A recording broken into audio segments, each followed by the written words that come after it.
ఇయా కుక్షి వివరే కృత్వా స్వయం రక్షతి సర్వతః నమామి జననీం దేవీం పరాం ప్రకృతి రూపిణీం కృచ్ఛేణ మహతా దేవ్యా ధారితోహం యథోదరే తత్ప్రసాదాత్ జగద్దృష్టం మాతర్నిత్యం నమోస్తుతే పృథివ్యా యాని తీర్థాని సాగరాదీని సర్వతః వసంతి యత్ర తాం నౌమి మాతరం భూతి హేతవే. మాతృదేవో భవ పితృదేవో భవ. ఇప్పుడు మనము జూన్ నెల 2026 సంవత్సరం గోచార ఫలితాలు ఏ విధంగా ఉంటాయి అనేటటువంటి విషయాన్ని మనం సశాస్త్రంగా తెలుసుకునే ప్రయత్నం చేద్దాము. ఇందులో నా కల్పనలు కానీ కల్పితాలు కానీ ఏమి ఉండవండి. మిమ్మల్ని సంతృప్తి పరచడం కోసం 100 కోట్లు వస్తాయి, 2 స్త్రీలు వచ్చేస్తారు, మీరు కోట్లు సంపాదిస్తారు, ఇట్లాంటి మాటలు ఉండవు. అలాగే మిమ్మల్ని భయభ్రాంతులు చేసేసి ఆ గ్రహం మీద బాగాలేదయ్యా, నువ్వు చచ్చిపోతావు, లేకపోతే నీ కొంపంతా మునిగిపోతుంది, లేకపోతే నువ్వు పీకల్లాగా మునిగిపోతావు, నువ్వు అప్పులు పాలైపోతావు, నాశనం అయిపోతావు, ఇలాంటివి ఏమి చెప్పి మీ చేత ఒక జపం పెట్టించాలి, ఆ డబ్బులు ఏవో నాకు రావాలి అనేటటువంటి విషయం కూడా ఉండదు. కేవలము శాస్త్రం కోసమే పెట్టబడినటువంటి మన ఛానల్. మీకు శాస్త్రమే కావాలంటే మా దాన్ని చూడొచ్చు, లేదా మీకు కావాలనుకుంటే వేరే ఛానల్ ఏమైనా చూడవచ్చు. అంటే సశాస్త్రంగా చెప్పేవాళ్ళు కూడా ఉంటారు. అందరూ సశాస్త్రంగా చెప్పేవాళ్ళది మాత్రమే మీకు అర్థమైపోతూ ఉంటుంది. 4-5 సార్లు చూశాక లక్షలు ఎక్కడి నుంచి వస్తాయి, కోట్లు ఎక్కడి నుంచి వస్తాయి, అవన్నీ మీకు అర్థమైపోతుంది. మీరు బడాయి కబురు చెప్తున్నారా, నిజాన్ని యథార్థం శాస్త్రం చెప్తున్నాడా అనే విషయాన్ని దాన్ని గమనించి మీరు ఫాలో అవ్వాలి. ఓకే, ఇప్పుడు మేషరాశి వారికి జూన్ నెలలో ఏ విధమైనటువంటి గోచార ఫలితాలు ఉన్నాయి అనేది తెలుసుకునే ప్రయత్నం చేద్దాం. ఇక్కడ మేషరాశి వారికి జూన్ నెలలో ఒక 20 రోజుల పాటు జన్మరాశిలోనే అంటే మేషంలోనే సంచారం చేస్తూ ఉన్నారు. మేషంలో ఆయన శుభ ఫలితములను ఇవ్వజాలరు. అంచేత ఏ విధమైన ఫలితాలు ఇస్తాడు అన్నట్టయితే మన యొక్క ప్రవర్తన ఎక్కువగా చెడు వైపు మళ్ళేటటువంటి అవకాశం ఉంటుంది. మన ఆలోచనలు కూడా అదే విధంగా ఉంటుంటాయి, ఎక్కువ చెడు వైపుకే మళ్ళుతూ ఉండేటటువంటి అవకాశం అంతా ఉంటుంది. తర్వాత నెల రోజుల్లో 20 రోజులు మేషంలో ఉన్నారు కాబట్టి మిగతా 10 రోజులు ద్వితీయ స్థానమైనటువంటి వృషభంలో సంచారం చేస్తున్నారు. కుజుడు ద్వితీయ స్థానంలో కూడా గోచార రీత్యా యోగించడు కాబట్టి ఆ 10 రోజుల్లో మొత్తం మీద నెల మనకి ఆయన యోగించడు. కానీ 2 రాశుల్లో సంచారం మూలాన్ని ఏ రాశి ఫలితాలు ఆ రాశికే ఇస్తాడు. కాబట్టి ఇక్కడ వృషభ రాశిలో ఉన్నటువంటి 10 రోజులు కూడా కొంచెం ధనానికి ఇబ్బంది పడేటట్టుగాను, మాటలో కఠినత్వం ఉండేటట్టుగాను, అలాగే కుటుంబంలో కూడా ఏ విధమైనటువంటి ఆహ్లాదకరమైన పరిస్థితులు ఉండవు.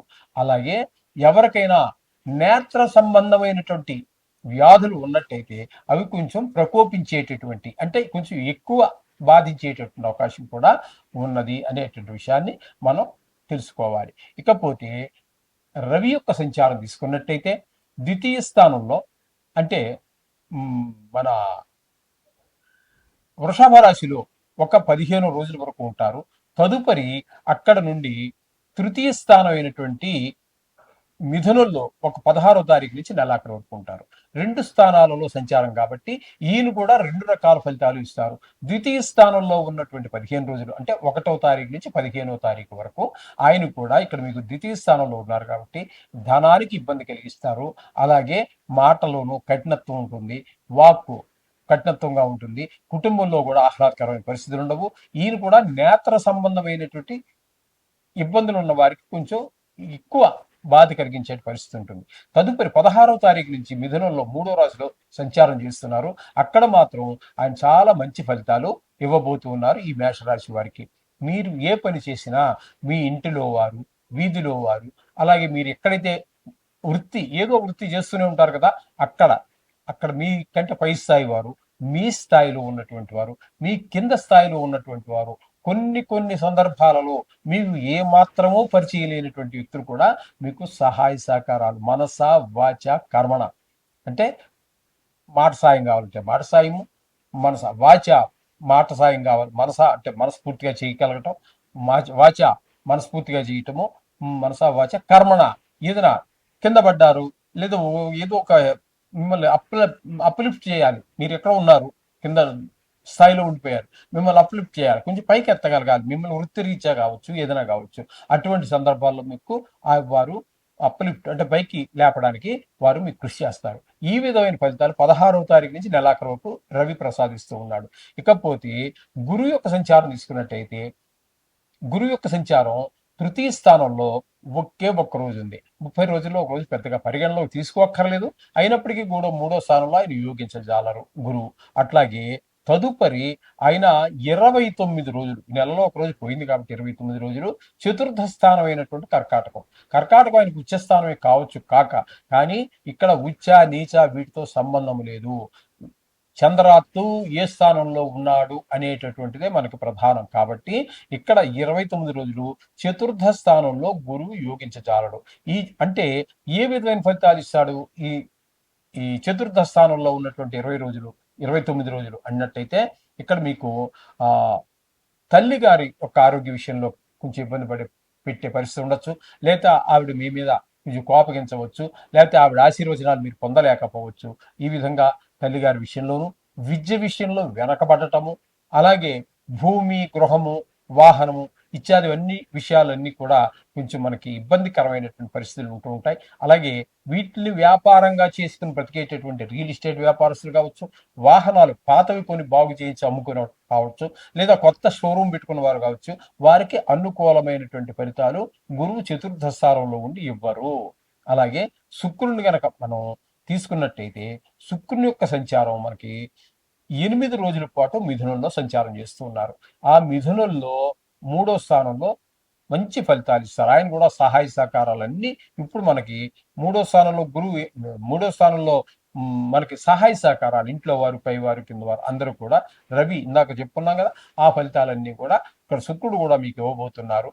ఆ 8 రోజుల తర్వాత ఆయన కూడా చతుర్థ స్థానంలో 22 రోజులు. ఈ చతుర్థ స్థానంలో ఆయన కూడా ఈయన మొత్తం మీద 3, 4, 2 రాసుల్లోనూ కూడా యోగిస్తున్నారు. 4వ స్థానంలోకి వచ్చాక ఇప్పుడు మనం గురువుకి చెప్పుకున్నాం కదండి. గురువు మనకి ఇక్కడ తల్లిగారి విద్య, భూమి ఇట్లాంటి విషయాల్లో అనుకూలించని చెప్పాం కదా. ఆయన ఏ ఏ విషయాల్లో అనుకూల ఫలితాలు ఇవ్వట్లేదో వాటి అన్నిటిలోనూ కూడా ఈ శుక్ర భగవానుడు మీకు అనుకూలమైన ఫలితాలు ఇస్తూ ఉన్నాడు.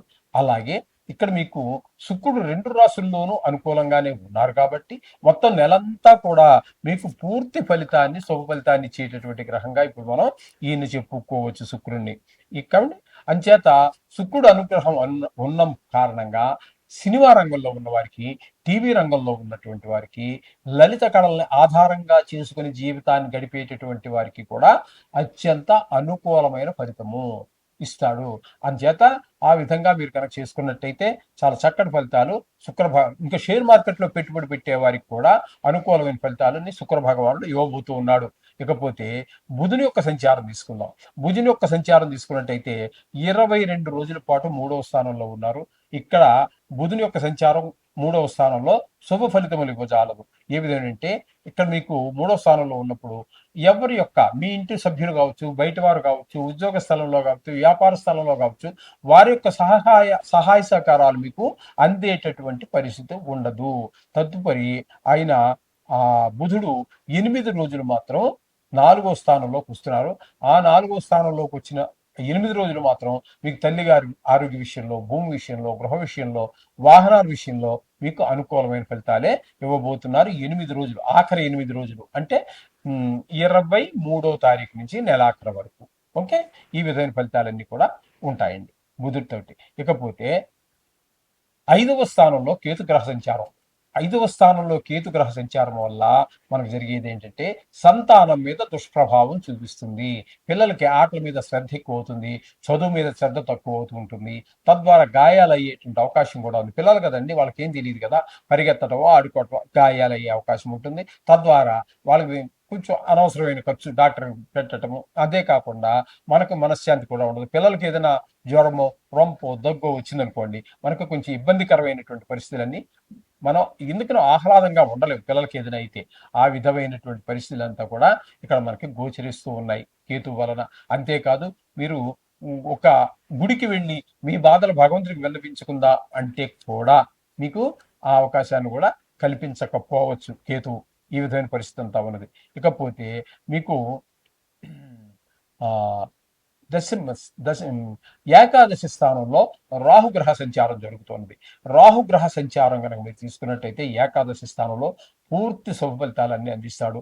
దీన్ని లాభస్థానము అని కూడా అంటూ ఉంటారు. కాబట్టి ఇక్కడ లాభస్థానంలో మీ పెద్దన్నగారులు అందరూ కూడా మీకు సహాయ సహకారాలు అందిస్తారు.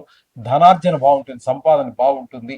అలాగే ఈ ఏదైనా ఒక వ్యవహారం మొదలుపెట్టినట్టయితే ఆ వ్యవహారంలో మీరు పూర్తిగా విజయం సాధిస్తారు. ఈ విధమైనటువంటి పరిస్థితులన్నీ కూడా మనకు రాహు వల్ల మీకు కల్పిస్తూ ఉన్నారు. ఇకపోతే వ్యయస్థానంలో శనిగ్రహ సంచారం. వ్యయస్థానంలో శనిగ్రహ సంచారాన్ని దీన్ని ఏలినాటి శనిలో ప్రాథమిక దశగా మనం చెప్పొచ్చు. ప్రాథమిక దశ అంటే మొదటి 2.5 సంవత్సరాలు. ఈ 2.5 సంవత్సరాలుగా మనం ఈ శని ఏలినాటి శని సాడే సాత్ అని మనం అంటూ ఉంటాం కదా. ఆ సాడే సాత్ ఇక్కడ మీకు ప్రారంభమవుతోంది. కొంతకాలం జరిగింది. ఇక ఇక్కడ ఉన్నప్పుడు ఏంటి, ఆయన ఇచ్చే ఫలితం ఏంటి? ఇప్పుడు సాడే సాత్ అనేది 3 గ్రహాలలో 3 రాశులలో శని సంచారాన్ని సాడే సాత్ అంటారు. అంటే ఒక రాశిలో 2.5 సంవత్సరాలు కొంతకాలం గడిచింది, ఇంకా కొంతకాలం ఉంటుంది. ఇక్కడ ఆయన చేసే పని ఏంటంటే ధన వ్యయం అండి, ధన నష్టం. ధన వ్యయం వేరు, ధన నష్టం వేరు. ధన వ్యయం అంటే ధనాన్ని ఖర్చు పెట్టుకుంటారు. ధన నష్టం అంటే ఏంటి? పరస కొట్టేశాడు ఎవడో, లేకపోతే మాయ మాటలు చెప్పాడు, మీసాలు పెట్టి పెట్టించాడు, అబ్స్కాండెడ్ అయిపోయాడు వాడు. దాని విధంగా నష్టం రావటం. లేదా ఏదో కొన్నారు, ఏదో దానివల్ల లాభం వస్తుందని, దానివల్ల లాభం రాకపోగా నష్టం రావచ్చు. ఈ విధమైనటువంటి ధన వ్యయము, ధన నష్టము జరుగుతూ ఉంటుంది. శత్రు భయము, అలాగే మనోవిచారము. కొంతమందికి కారాగార శిక్షలు కూడా పడుతుంటాయి. దుర్మార్గులు చాలా మంది ఉంటారు. ఎందుకంటే ఈ ప్రపంచంలో 830 కోట్ల జనాభా ఉన్నారు. ఈ 830 కోట్ల జనాభాలో పరమ పుణ్యాత్ములు ఉంటారు, పరమ దుర్మార్గులు ఉంటారు. ఈ దుర్మార్గులు అనే వాడికి కాలం కలిసి రావాలి కదండి. కొంతమందికి వెంటనే శిక్ష దొరికిపోయి వెంటనే శిక్ష పడుతుంది. కొంతమందికి ఈ కాలం వచ్చినప్పుడు అది పురువయి, అంటే రుజువయ్యి, వాడు చేసినటువంటి నేరం రుజువయ్యి వాడికి కారాగార శిక్ష పడే అవకాశం కూడా ఈ శని భగవాన్ సాడే సాత్తులో వ్యయ స్థానంలో ఉన్నప్పుడు జరిగేటువంటి అవకాశం గోచరిస్తుంది.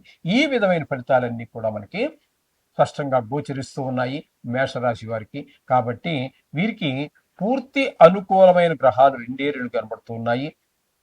శుక్రుడు 1, రాహు 1, 2 గ్రహాలు మనకి బాగా అనుకూలమైనటువంటి పరిస్థితి కనబడుతున్నది. మిగతావన్నీ కొంచెం పాక్షికంగా, కొన్ని పూర్తిగా వ్యతిరేకంగా, కొన్ని పాక్షికంగా కూలిస్తున్నాయి. ఏదేమైనప్పటికీ కొంత 2-3 గ్రహాలుగా మనం చెప్పుకున్నప్పటికీ కూడా కొంత యావరేజ్గా ఉందని మనం చెప్పుకోవచ్చు. ప్రతి జాతకుడికి కూడా ఖచ్చితంగా కొన్ని గ్రహాలు అనుకూలంగాను, కొన్ని గ్రహాలు ప్రతికూలంగాను ఉంటాయి. కాబట్టి ఇది సర్వ సహజం. కాబట్టి మనం ప్రతినిత్యము కూడా ఈ నవగ్రహాలు మనం చెప్పుకుంటున్నాం, 3 సంవత్సరాలుగా చెప్పుకుంటూనే ఉంటాం, చెబుతూనే ఉంటాను. మీరు వింటూనే ఉండండి, ఆచరిస్తూ ఉండండి. వింటూనే ఉండడం కాదు కావాల్సింది, వింటూనే ఉండండి, ఆచరించండి. ఆచరిస్తే మీకే శుభం. ఎందుకంటే మీకు అనుకూలంగా ఉన్నటువంటి గ్రహాలు మరింత అనుకూలమైన ఫలితాన్ని ఇస్తాయి. మీకు ప్రతికూలంగా ఉన్నటువంటి గ్రహాలు అయితే మీకు అనుకూలంగా మారి అది దోషం తగ్గేటటువంటి అవకాశం ఉన్నది. ఈ విధంగా రోజు ఆ నవగ్రహ స్తోత్రాన్ని చేసుకున్నట్టయితే మీకు సర్వశుభాలు కలుగుతాయి. శుభం భూయాత్.